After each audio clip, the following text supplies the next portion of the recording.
आइए अपने इस वीडियो में कवर करते हैं सीए फाइनल ओवर कॉस्टिंग का टॉपिक प्रोजेक्ट क्रैशिंग।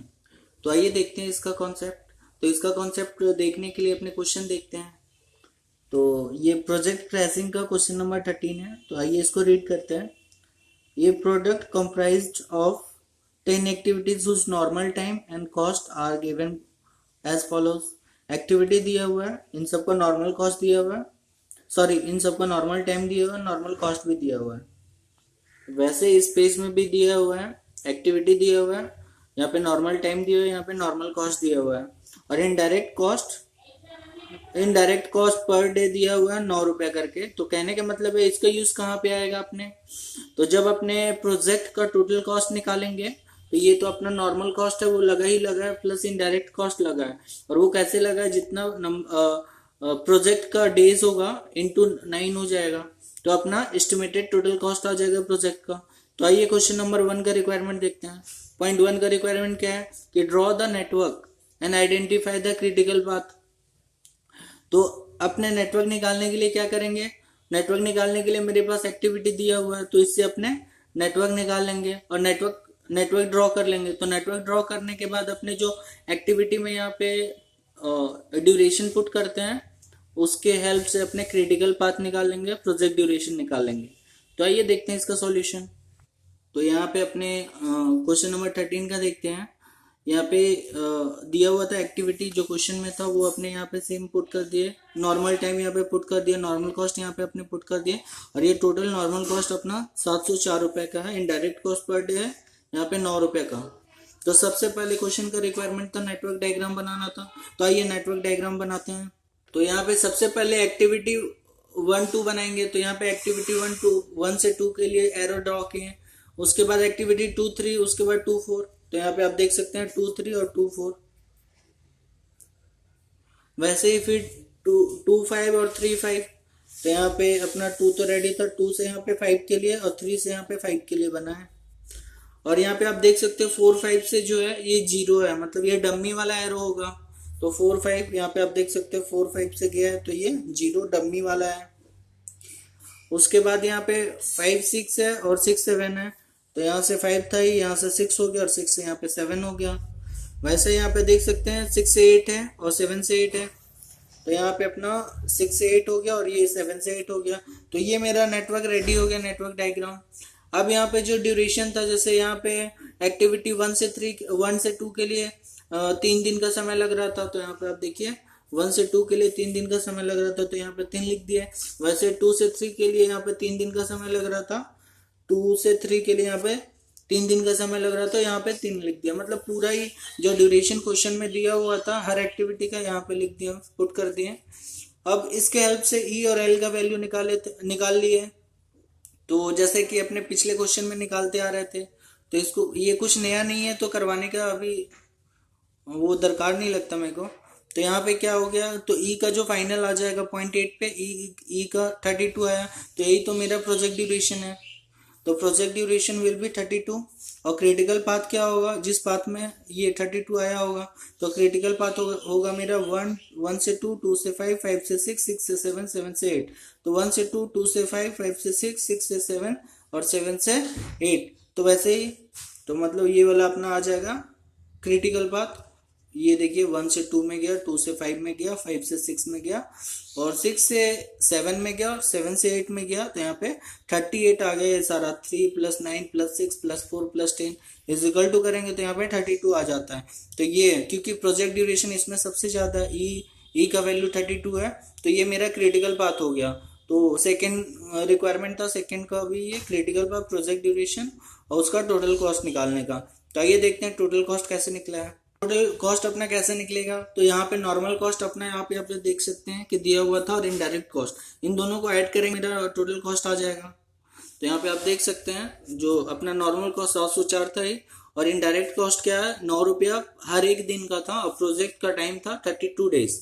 तो 9 इंटू 32 हो गया, तो यहाँ पे 288 हो गया। तो नॉर्मल कॉस्ट और यहाँ पे इनडायरेक्ट कॉस्ट ऐड करते हुए मेरा टोटल कॉस्ट आ जाता है। तो यहाँ पे जैसे नेटवर्क भी ड्रॉ कर लिए थे, क्रिटिकल पाथ भी निकल गया था, प्रोजेक्ट ड्यूरेशन भी निकल गया। अभी अपने जो निकाले एसोसिएटेड कॉस्ट मतलब प्रोजेक्ट का कॉस्ट। और find out total float. Associated with each activity. तो यहाँ पे ई, तो यहाँ पे क्या है, डायग्राम के हेल्प से अपने कॉलम वाइज जो टेबल बना रहे थे कि पहले में आ रहा था एक्टिविटी, दूसरे में ड्यूरेशन, तीसरे में EFT, उसके बाद EST, सॉरी EST, उसके बाद EFT, उसके बाद LST, उसके बाद LFT, और फिर टोटल फ्लोट आ जा रहा था अपना जब अपने उसका LST माइनस EST करते थे। तो आइए देखते हैं इसका टेबल कैसे बनता है, टोटल फ्लोट कैसे निकालते हैं अपने। जैसे कि मैंने अभी बताया था कि ये पहला कॉलम में एक्टिविटी होता है, दूसरा कॉलम में ड्यूरेशन, तीसरे कॉलम में EST होता है, चौथे कॉलम में EFT होता है, पांचवें कॉलम में LST होता है, छठे कॉलम में LFT होता है, और यहाँ पे टोटल फ्लोट निकल जाता है। और इसका फॉर्मूला होता है टोटल फ्लोट का, ये वाला EST माइनस, सॉरी LST, ये वाला LST कॉलम 5 माइनस EST, ये वाला कॉलम 3। तो इसके हेल्प से अपने टोटल फ्लोट निकाल लेंगे। और ये इस टाइप का ये सिमिलर चीज जो टोटल फ्लोट निकालने का, फ्री फ्लोट, इंडिपेंडेंट फ्लोट, ये मैंने पिछले वाले सम्स में करवाया हुआ है, तो ये कोई नया चीज नहीं है। तो आप वो क्वेश्चन करके आप इसको अच्छे से समझ सकते हैं। आइए क्वेश्चन नंबर 14 रीड करते हैं। ये काफी इजी सम है, तो इसमें कुछ नया नहीं है, बस थोड़ा बहुत नया है, उसको आइए देखते हैं सम्स में क्या नया है। तो as a project manager of KL construction company, you are involved in drawing a network for laying for foundation of new art museum. The relevant information of all the activities in this project is given in the following table। एक table दिया हुआ है जिसमें activities दिया हुआ है। तो आप देख सकते हैं एक्टिविटी 1 ABCDEF दिया हुआ है।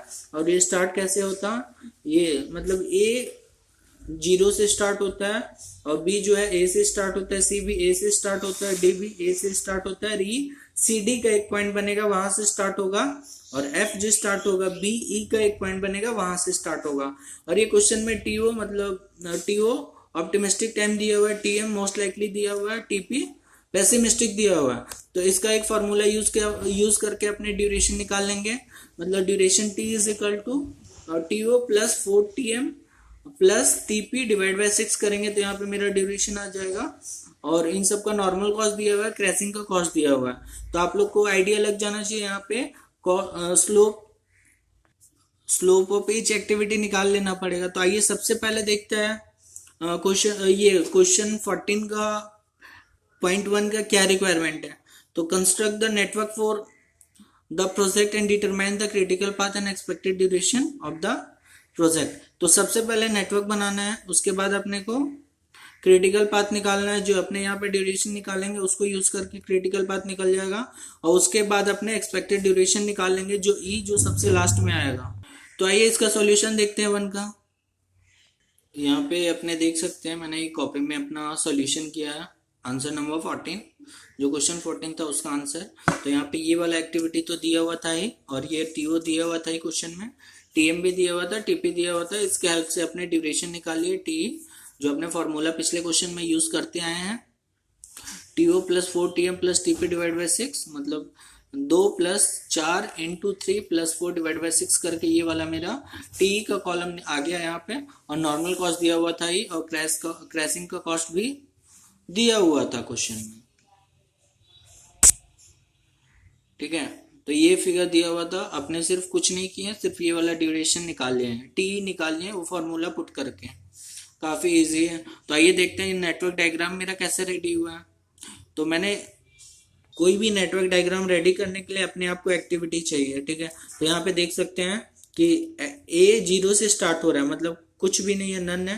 तो A जो है, A का लाइन 0 से स्टार्ट होगा। तो आप यहाँ पे देख सकते हैं 0 से एक 1 के लिए लाइन ड्रॉ की है जो A है, ठीक है। अब A के बाद देखते हैं कौन कौन सा लाइन ड्रॉ हो रहा है। आप यहाँ पे देख सकते हैं A के बाद B ड्रॉ हो रहा है, A के बाद C हो रहा है, A के बाद D हो रहा है। तो यहाँ पे अपने A के बाद B कर दिए, A के बाद C कर दिए, A के बाद D कर दिए। उसके बाद CD के बाद E हो रहा है। CD मतलब CD क्या है, C और D मतलब ये एक पॉइंट है, पॉइंट पे मिलेगा, ये C मिलेगा, ये D मिलेगा। तो यहाँ पे डमी इंसर्ट कर लिए CD को मर्ज करने के लिए, क्योंकि CD एक ऐसा पॉइंट है जहां से एक नया एरो E निकलेगा। तो CD यहाँ पे पॉइंट पे यहाँ पे डमी इंसर्ट करके मिला दिए, और फिर यहाँ से एक नया लाइन ई ड्रॉ कर दी है। तो यहाँ पे आप देख सकते हैं सी डी के बाद ई वाला लाइन बन रहा, तो आपने यहाँ पे ड्रॉ कर दिया। अब बीई एक ऐसा पॉइंट है जहां से एफ निकलता, तो आप यहाँ पे देख सकते हैं बी जो ए के बाद था, और यहाँ पे सी डी से निकल ही गया था, तो ई, तो बी और ई एक पॉइंट है, वहां से एक अपना एरो निकलेगा जिसको एफ बोलेंगे, जो अभी अपने देखे थे। बीई से एक निकल रहा था, बी यहाँ पे 5 से यहाँ पे एक एरो निकलेगा 6 के लिए। तो ये जो है आप यहाँ पे 0 1 2 कैसे भी नंबरिंग कर सकते हैं, उसका कोई दिक्कत नहीं है। तो ये मेरा आप देख सकते हैं नेटवर्क रेडी हो गया। अब नेटवर्क में जो अभी अपने ऊपर ड्यूरेशन निकाले थे 3 5 5 4 2 3, ए के लिए 3, बी के लिए 5, ए के लिए 3, बी के लिए 5, सी के लिए 5, सी के लिए 5, डी के लिए 4, डी के लिए 4, ई के लिए 2, ई के लिए 2, एफ के लिए 3। तो ये मेरा प्रोजेक्ट विद ड्यूरेशन रेडी हो गया। अब अपने क्या करेंगे, तो प्रोजेक्ट ड्यूरेशन तो पता चल गया, ई का वैल्यू, प्रोजेक्ट ड्यूरेशन मतलब 13 डेज होगा। तो अब अपने यहाँ पे देखते हैं क्रिटिकल पाथ कैसे बनता है। तो क्रिटिकल पाथ अपना जो है from the above network, critical path will be 0 से 1, 1 से 4, 4 से 5, 5 से 6, 0 से 1, 1 से 4, 4 से 5, 5 से 6। तो यहाँ पे 3 + 5 + 2 + 3 = 13 हो जाएगा। मतलब ये वाला लाइन ए सी ई एफ, ये मेरा क्रिटिकल पाथ हो गया, आप यहाँ पे देख सकते हैं। तो यहाँ पे कितना पाथ बन रहा है नेटवर्क में, तो वो देखते हैं। तो पाथ 1 में क्या बन रहा है, 0 से 1, 1 से 5, 5 से 6, 0 से 1, 1 से, अपने सबसे पहले ऐसे देखे हैं, 0 से 1, 1 से 3, 3 से 4, 4 से 5, 5 से 6। यहाँ पे 0 से 1, 1 से 3, और 3 से 4, और 4 से 5, 5 से 6। तो यहाँ पे 3 + 4 + 0 + 2 + 3, 3 + 4 + 0 + 2 + 3 = 13। और पाथ 2 क्या है अपने लिए, 0 से 1, 1 से 4, 4 से 5, 5 से 6, 0 से 1, 1 से 4, 4 से 5, 5 से 6। तो ये वाला लिए हैं जिसमें मेरा 13 डेज आ गया है। और तीसरा पाथ है 0 से 1, 1 से 5, 5 से 6, तो जिसमें मेरा आ गया प्रोजेक्ट ड्यूरेशन यहाँ पे 11। तो सबसे ज्यादा कौन सा वाले पाथ का ड्यूरेशन है, तो यहाँ पे 13 है। तो 13 के सामने जो है ये वाला 0 से 1, 1 से 4, 4 से 5, 5 से 6, ये मेरा क्रिटिकल पाथ हो जाएगा, और प्रोजेक्ट ड्यूरेशन 13 हो जाएगा। तो क्रिटिकल पाथ मतलब 0 से 1 में ए हो जाएगा, और 1 से 4 में सी होगा, ई होगा और एफ होगा। तो ए सी ई एफ मेरा क्रिटिकल पाथ हो जाएगा, यहाँ पे ए सी ई एफ। आइए क्वेश्चन का सेकेंड रिक्वायरमेंट देखते हैं क्या है।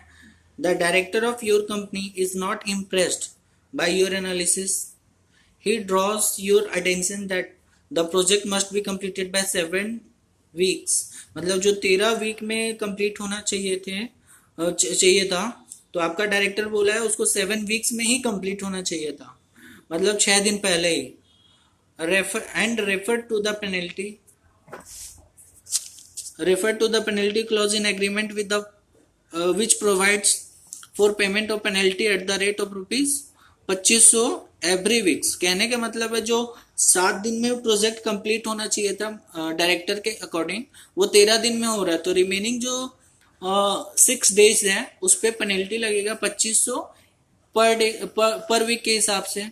और यहाँ पे बोल रहा है एवरी वीक और part of the week even exceeding 7 weeks, मतलब वही जो 7 वीक से ज्यादा वाला टाइम है 6 दिन वाला, तो उस पर 2500 के हिसाब से पर वीक पेनल्टी लगेगा।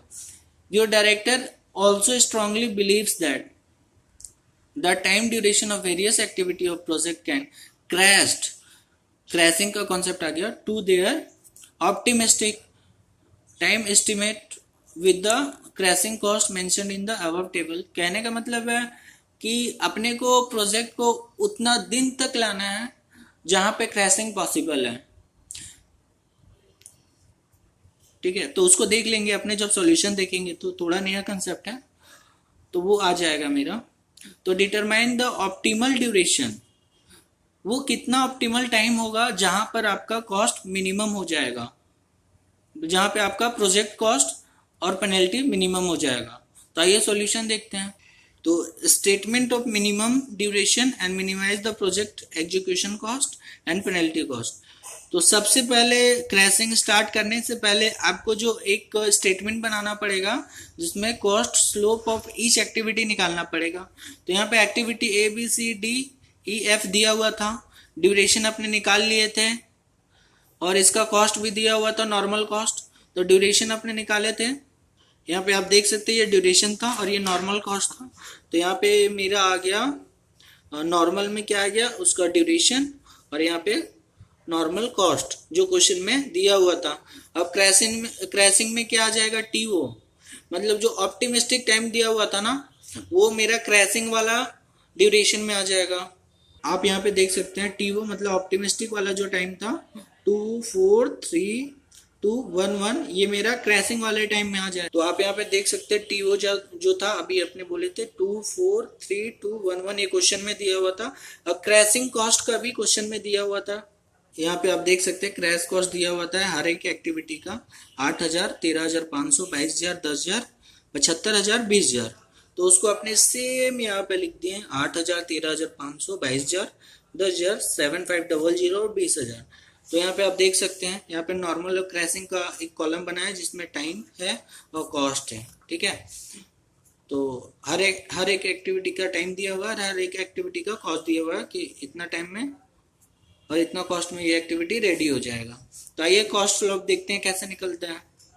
तो यहाँ पे कॉस्ट स्लोप निकालने के लिए चेंज इन टाइम, तो चेंज इन टाइम क्या हो जाएगा कि जो नॉर्मल ड्यूरेशन का जो समय था और क्रैशिंग वाला था उन दोनों का डिफरेंस। तो 3 - 2 यहाँ पे चेंज इन टाइम 1 आ गया, वैसे ही 5 - 4 तो यहाँ पे 1 आ गया, वैसे ही 5 - 3 = 2 आ गया, वैसे ही 4 - 2 = 2 आ गया, वैसे ही 2 - 1 = 1 आ गया, वैसे ही 3 - 1 = 2 आ गया। तो चेंज इन टाइम वाला मेरा कॉलम आ गया। अब चेंज इन कॉस्ट, तो चेंज इन कॉस्ट कैसे आएगा, तो जो क्रैश कॉस्ट है उसमें नॉर्मल कॉस्ट माइनस करेंगे।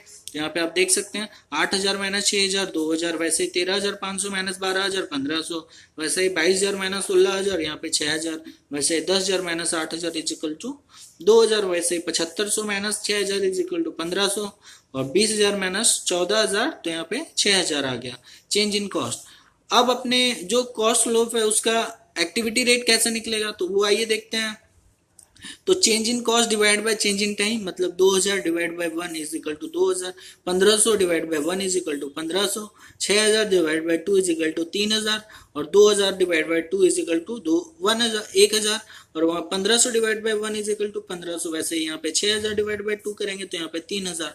तो ये मेरा कॉस्ट स्लोप का एक्टिविटी रेट आ गया। तो ये मेरा कॉस्ट स्लोप ईच एक्टिविटी का आ गया मेरा। और अपने यहाँ पे जो नेटवर्क था उसमें अपने कितना पाथ बन रहा था तो 1 2 3 3 पाथ बन रहा था और इन तीनों का ये एक्टिविटी और ये तीनों का ये पाथ था और ये अपना ड्यूरेशन था, जिसमें से ये जो ड्यूरेशन 13 वाला था ये क्रिटिकल पाथ था और ये अपना प्रोजेक्ट ड्यूरेशन था। तो आइए देखते हैं क्रैशिंग को कैसे करते हैं अपने। तो सबसे पहले कॉस्ट ऑफ प्रोजेक्ट क्या हो जाएगा एक्सपेक्टेड ड्यूरेशन का, तो नॉर्मल कॉस्ट और पेनल्टी। जो 13 डेज का समय लग रहा था क्रिटिकल पाथ वाला उसमें जो ड्यूरेशन लग रहा था तो उसको लेके अगर अपने कॉस्ट नॉर्मल कॉस्ट कैलकुलेट करते हैं उसके बाद अपने क्रैशिंग में जाएंगे तो वो कितना होता है, तो नॉर्मल कॉस्ट प्लस पेनल्टी। तो नॉर्मल कॉस्ट आप यहाँ पे देख सकते हैं, इन सबको ऐड करेंगे तो यहाँ पे तो अपना यहाँ पे 62,000 आ जाएगा। और पेनल्टी क्या था कि 7 दिन से ऊपर जितना का भी समय लग रहा था उस पर 2,500 करके, तो 13 - 7 तो 6 दिन 6 वीक आ गया और 2,500 करके तो इतना आ गया मेरा 77,000 यहाँ पे cost of project for expected duration 77,000 आ गया। अब इसके बाद अपने क्रैशिंग का स्टेप बाय स्टेप जाएंगे। यहाँ पे अपने नॉर्मल कॉस्ट में यहाँ पे टोटल भी करती है 62,000। अब अपने क्रैशिंग के स्टेप 1 जाएंगे तो देखते हैं कि इसमें से जो है कौन सा एक्टिविटी है जिसमें कॉस्ट स्लोप सबसे कम है। तो यहाँ पे आप देख सकते हैं ये 1,000 है, ये 1,000 है जिसमें सबसे कम कॉस्ट स्लोप पर इसका एक्टिविटी क्या हो जाएगा 1,000 का 1,3। अब ये 1,3 को देखना पड़ेगा कि ये अपना जो क्रिटिकल पाथ है उसमें है कि नहीं, मतलब डी। आप यहाँ पे देख सकते हैं 1,3 अपने क्रिटिकल पाथ में नहीं है, इसलिए उसको क्रैश नहीं कर पाएंगे। अब सेकेंड लिस्ट कौन सा कॉस्ट आ जाता है 1500 के बाद, ये 1000 के बाद यहाँ पे 1500 है, तो 1500 में आप देख सकते हैं ये एक्टिविटी बी है 15, और ये 1500 में अपना एक्टिविटी ई है 45। तो 15 और 45 देखते हैं कौन सा कॉमन है। यहाँ पे आप देख सकते हैं 45 है जो कि अपने क्रिटिकल पाथ में है, तो 45 को अपने 1 डे से क्रैश कर लेते हैं। यहाँ पे 4 पे 1500, इसको एक दिन से क्रैश कर सकते हैं 45 को, तो ये मेरा इस वाले पाथ के बराबर आ जाएगा, मतलब ड्यूरेशन 12 के बराबर आ जाएगा। तो आइए क्रैश करते हैं 45 को 1 डे से। तो यहाँ पे देख सकते हैं स्टेप क्रैशिंग का step 1, we can crash the activity 45 that is I by 1 week since the activity E has least cost slope. तो देख सकते हैं अब कॉस्ट ऑफ प्रोजेक्ट क्या हो जाएगा कि 6200 नॉर्मल कॉस्ट था ही, अब पेनल्टी कितना, पहले 6 दिन के लिए लग रहा था, लेकिन अब प्रोजेक्ट कॉस्ट 12 दिन हो गया, तो वहां पे 5 वीक्स, मतलब 12 minus 7 is equal to 5 weeks, और ये 2500 होगा, और प्लस 1500 ये जो क्रैशिंग कॉस्ट है, कॉस्ट स्लोप एक्टिविटी, ये 1500 आ जाएगा।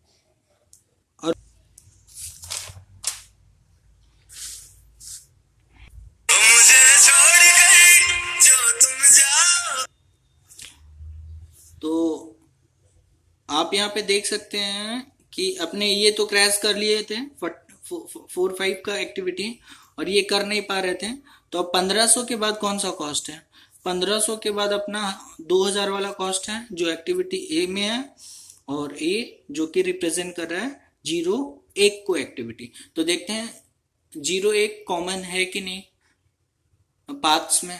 तो आप यहाँ पे देख सकते हैं 0-1 ये अपना क्रिटिकल पाथ वाला में भी कॉमन है, और 0-1 पाथ 2 में भी कॉमन है, 0-1 पाथ 1 में भी कॉमन है, तो आई थिंक इसको क्रैश करवा सकते हैं अपने।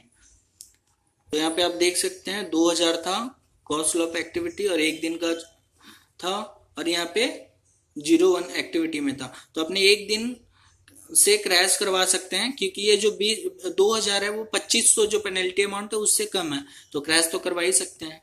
तो क्रैशिंग के स्टेप 2 में आते हैं, we can not crash the activity 4-5 that is E, जो मतलब पिछले वाले स्टेप में क्रैश करवा चुके थे, since has already been crashed, ठीक है। वी कैन क्रैश एक्टिविटी इधर 0-1 और 5-6 because both 0-1 and 5-6 activity are common in all the 3 path।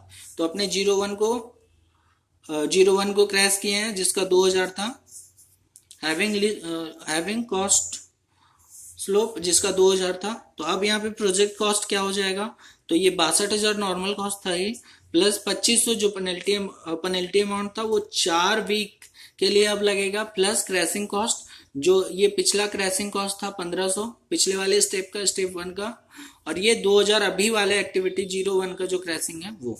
तो यहाँ पे आप देख सकते हैं 62,000 नॉर्मल को, 10,000 का पेनल्टी और 3500 का क्रैशिंग, तो यहाँ पे 65,500 आ गया। तो अब यहाँ पे देख सकते हैं रिवाइज ड्यूरेशन क्या हो जाएगा, तो यहाँ पे देख सकते हैं 1 का 11 सब में हो गया सेम। अब इसके बाद क्या क्रैशिंग के लिए कर सकते हैं, तो आंसर इज नहीं कर सकते हैं। तो क्यों नहीं कर सकते, क्योंकि पेनल्टी अमाउंट आपका 2500 था और यहाँ पे 2000 अभी अपने क्रैश किए, उसके बाद 2000 के बाद तो सीधा 3000 है, मतलब 2500 से कम तो कोई है नहीं, तो क्रैशिंग करवा के क्या ही फायदा जब कॉस्ट ही कम ना हो। तो since all the duration in the above paths are equal that is 11 weeks, therefore we cannot crash any activity further, hence optimum cost of project is 65,500 and duration is 11 weeks। तो ये भी है, और दूसरा वो भी था कि अपना जो कोई भी क्रैशिंग का स्लोप एक्टिविटी था वो अपना 2500 से कम नहीं था, मतलब सीधा 2000 के बाद 3000 था, तो क्रैशिंग क्यों ही करवाते हैं। तो इसी के साथ ये सॉल्यूशन आपका खत्म हो जाता है। और ये क्वेश्चन नंबर 17 जो है ये काफ़ी बार एग्जाम में आ चुका है, तो आइए इसको रीड करते हैं। A project is composed of 7 activities as per details given below. तो यहाँ पे एक्टिविटी दिया हुआ है 1 2 1 3 1 4 और नॉर्मल कॉस्ट दिया हुआ है, क्रैश कॉस्ट दिया हुआ है, नॉर्मल कॉस्ट और क्रैश कॉस्ट। तो आप यहाँ पे देख सकते हैं। अब इसको यूज करके अपने cost slope of each activity निकाल सकते हैं। तो पहले आई थिंक जो स्टेटमेंट बनने वाला है वो वही बनने वाला है, कॉस्ट स्लोप एक्टिविटी का ही स्टेटमेंट बनने वाला है। तो आप यहाँ पे देख सकते हैं जो एक्टिविटी था उसको आगे बढ़ाया, इसको नॉर्मल कॉस्ट था, क्रैश कॉस्ट था, normal cost crash normal time crash time, यहाँ पे नॉर्मल कॉस्ट क्रैश कॉस्ट था। तो indirect cost per day of project 500 था। तो सबसे पहले नेटवर्क ड्रॉ करना था। तो नेटवर्क ड्रॉ करने के लिए अपने को क्या चाहिए, अपने को चाहिए एक्टिविटी बस। तो एक्टिविटी यहाँ पे दिया हुआ था, तो उसके हेल्प से अपने नेटवर्क ड्रॉ कर लेते हैं। तो आप यहाँ पे देख सकते हो 1 से 2 1 से 3 1 से 4। तो यहाँ पे अपने 1 से 2 1 से 3 1 से 4 कर दिए, ठीक है। अब उसके बाद देखते हैं अपने क्या है। उसके बाद 2 से 3 2 से 5 और 3 से 5, 2 से 3 2 से 5 और 3 से 5। और एक लास्ट था जो 1 से 5 पे जा रहा था, सॉरी यहाँ पे 4 से 5 पे जा रहा था। तो यहाँ पे 4 से 5 चल गया। तो ये मेरा नेटवर्क रेडी हो गया। ये जो नॉर्मल टाइम अपना दिया हुआ था क्वेश्चन में, तो ये यहाँ पे पुट कर दिए, तो मेरा ई का वैल्यू आ गया। यहाँ पे आप देख सकते हैं ई का वैल्यू आ गया। तो ये प्रोजेक्ट ड्यूरेशन 13 डेज आ जाएगा। अब देखते हैं सेकेंड वाला रिक्वायरमेंट क्या था क्वेश्चन में, determine critical path and project duration. सकते हैं पाथ था, ये नेटवर्क में 4 पाथ बन रहा था, इन सब का ड्यूरेशन इतना है। तो सबसे ज्यादा जिसमें ड्यूरेशन था वो मेरा क्रिटिकल पाथ हो जाएगा, मतलब 1 से 2 2 से 3 3 से 5 मेरा 13 डेज वाला है जो क्रिटिकल पाथ हो जाएगा। मतलब 1 से 2 2 से 3 3 से 5 ये वाला मेरा क्रिटिकल पाथ बन गया। तो क्रिटिकल पाथ विल बी 1 से 2 2 से 3 3 से 5 एंड प्रोजेक्ट ड्यूरेशन 13 डेज। अब क्वेश्चन का लास्ट रिक्वायरमेंट देखते हैं क्या है कि find out optimal duration and resultant cost of the project. मतलब प्रोजेक्ट का वो कौन सा पॉइंट होगा जहां पे कॉस्ट कम होगा और कम दिन में कंप्लीट होगा। तो आइए देखते हैं। तो इसको तो क्रैश करना पड़ेगा। तो क्रैश करवाने के लिए अपने कॉस्ट स्लोप एक्टिविटी निकालना पड़ेगा।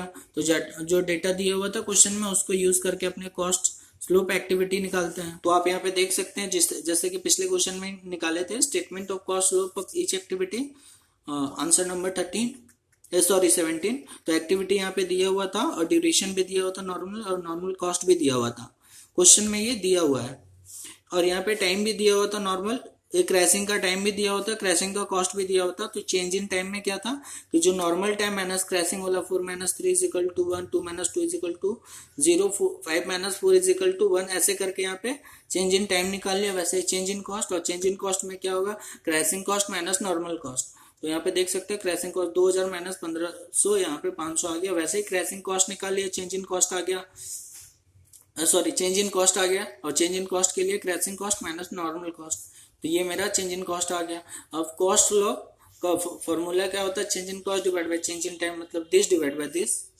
तो यहाँ पे 5000 divide by 1 = 5, sorry 500 divide by 1 = 500, 0 divide by 1 0 = 0। यहाँ पे 375 डिवाइड बाय 1 375। वैसे ही करके यहाँ पे कॉस्ट लॉ हर एक एक्टिविटी का मेरा निकल गया। अब इसको यूज करके अपने क्रैश करेंगे। तो यहाँ पे determination of optimum duration and least cost. तो अभी एस्टिमेटेड कॉस्ट ऑफ प्रोजेक्ट क्या हो जाएगा, normal cost plus indirect cost. तो नॉर्मल कॉस्ट यहाँ पे 10,150। 10,150 कैसे आया, ये क्वेश्चन में दिया हुआ था 10,150 नॉर्मल का, तो 10,150 आ गया। और प्लस इनडायरेक्ट कॉस्ट, यहाँ पे इनडायरेक्ट कॉस्ट पर डे का दिया हुआ था 500, per day of the project 500। यहाँ पे देख सकते हैं estimated total cost of project क्या हो जाएगा, 10,125 normal cost plus indirect cost 500, और 13 दिन लग रहा है ये प्रोजेक्ट में क्रिटिकल पाथ का जो ड्यूरेशन था। तो 500 × 13 डेज, यहाँ पे 16,625 टोटल आ गया। अब क्रैशिंग के स्टेप 1 में आते हैं। तो let us crash activity 2 3 by 2 days. 2 3 क्यों क्रैश करवाएं, तो आइए देखते हैं। यहाँ पे आप देख सकते हैं 2 3 जो है ये अपना क्रिटिकल पाथ में फॉल कर रहा था, इसलिए अपने इसको पहले क्रैश करवाएं। तो आइए यहाँ पे देखते हैं 2 3 कौन सा है। 2 3 ये अपना 2 3 ये वाला है, और इसका कॉस्ट भी 250 है जो कि सबसे लीस्ट है इसके बाद। तो इसको क्रैश करवाया 250, और ये अपने 2 दिन से क्रैश करवा रहे हैं, ठीक है, 2 डेज से क्रैश करवा रहे हैं। क्रैशिंग का स्टेप 1 में लेटेस्ट क्रैश एक्टिविटी 2 डेज। तो यहाँ पे प्रोजेक्ट कॉस्ट क्या हो जाएगा, normal cost plus indirect cost जो ऊपर निकाले थे प्लस क्रैशिंग कॉस्ट। तो नॉर्मल कॉस्ट यहाँ पे 10,125 दिया हुआ था क्वेश्चन में, और ये 500 करके अब 11 डेज के लिए लगेगा। क्यों? क्योंकि यहाँ पे 2 दिन क्रैश करवा दिए हैं, तो 13 माइनस 11 इजिकल टू 13 माइनस 2 दिन क्रैश करवाए तो 11 डेज आ गया यहाँ पे। तो 500 इंटू 11 डेज प्लस 2 डेज का क्रैशिंग करवा रहे थे 250 के हिसाब से। तो यहाँ पे टोटल 16,125 है, जो कि जो ऊपर वाले कॉस्ट से कम है, तो अच्छा बात है। तो अब रिवाइज ड्यूरेशन क्या हो जाएगा पाथ का, तो सबका तो सेम ही रहेगा, सिर्फ ये क्रैश करवाए थे अपने। तो यहाँ पे 13 minus 2 is equal to 11 days. तो अब कितना दिन से क्रैश करवा सकते हैं, तो यहाँ पे 1 दिन से क्रैश करवाएंगे ताकि 10 तक आ पाए ये दोनों। तो अब देखते हैं यहाँ पे कि 1 दिन से कौन सा क्रैश करवा सकते हैं। तो अपने एक्टिविटी 1-2 क्रैश करवाएंगे 1 दिन से। तो 1-2 देख सकते हैं आप, इसमें भी कॉमन है इसमें भी कॉमन है, तो ये 10-10 दिन आ जाएगा। हालांकि अपने इसके बाद जो लिस्ट कॉस्ट था वो अपना एक्टिविटी 1-4 में था, लेकिन वो कॉमन नहीं थे इसलिए क्रैश नहीं करवाए। तो एक्टिविटी 1-2 को 1 दिन से क्रैश करवाते हैं, जिसका कॉस्ट का रेट था यहाँ पे 500। तो एक्टिविटी 1-2 को 1 दिन से क्रैश करवा रहे हैं, क्रैशिंग कॉस्ट 500 है। तो क्रैशिंग का स्टेप 2 है क्रैश एक्टिविटी 1-2 बाय 1 डेज। तो प्रोजेक्ट कॉस्ट अब क्या होगा, 10,125 नॉर्मल कॉस्ट है वो लगेगा ही। अब यहाँ पे क्योंकि 11 दिन था ड्यूरेशन, उसमें एक क्रैश करवा दिए तो 10 दिन बचा। तो यहाँ पे अब इनडायरेक्ट कॉस्ट 500 इंटू 10 डेज के लिए लगेगा, प्लस 500 जो पिछला वाला है यहाँ पे जो क्रैशिंग था, मतलब 250 इंटू 2, तो ये 500 वाला क्रैशिंग हुआ है। और अभी ये जो एक्टिविटी 1-2 का जो क्रैशिंग कॉस्ट है वो 500 आ जाएगा यहाँ पे। तो 61,125 आप देख सकते हैं यहाँ पे 61,125। तो अब यहाँ क्रैशिंग कॉस्ट है कि मतलब जो पिछला का था 16,125 वही सेम आ गया। यहाँ पे टोटलिंग में थोड़ा मिस्टेक था। तो यहाँ पे देख सकते हैं ये जो स्टेप 1 में जो आपने क्रैश करवाया था उसमें 16,125 है, और यहाँ पे क्रैश करवाया है 2 में तो इसमें भी 16,125 है। इसका मतलब ये है कि अगर अपने आगे क्रैश करवाते हैं तो कोई फायदा नहीं होगा, क्योंकि आप यहाँ पे देख सकते हैं इनडायरेक्ट कॉस्ट 1 दिन का 500 लग रहा था, और मिनिमम अपने 500 वाले क्रैश करवा चुके हैं। अगर उसके बाद क्रैश करवाएंगे तो क्रैशिंग कॉस्ट 500 से ज़्यादा हो जाएगा हर एक एक्टिविटी का, तो इसीलिए अपने नहीं करवाएंगे। यहाँ पे आप देख सकते हैं 500 तक अपने क्रैश करवा लिए, इसके बाद अगर क्रैश करवाते हैं 625 लगेगा, तो क्या फायदा करवा के, कॉस्ट कम तो होगा नहीं। तो क्रैशिंग का स्टेप 3 हो जाएगा, we can not crash further activity and project cost will be 16,125 and revise project duration will be 10 days. तो ये प्रोजेक्ट कॉस्ट है, इससे कम नहीं हो सकता और इससे कम दिन नहीं लग सकता बनाने में बस। तो इसी के साथ ये अपना क्रैशिंग का कॉन्सेप्ट खत्म हो जाता है। इसके बाद सिर्फ एक ही कॉन्सेप्ट बचता है इस चैप्टर में, रिसोर्स लेबलिंग का। Thank you so much.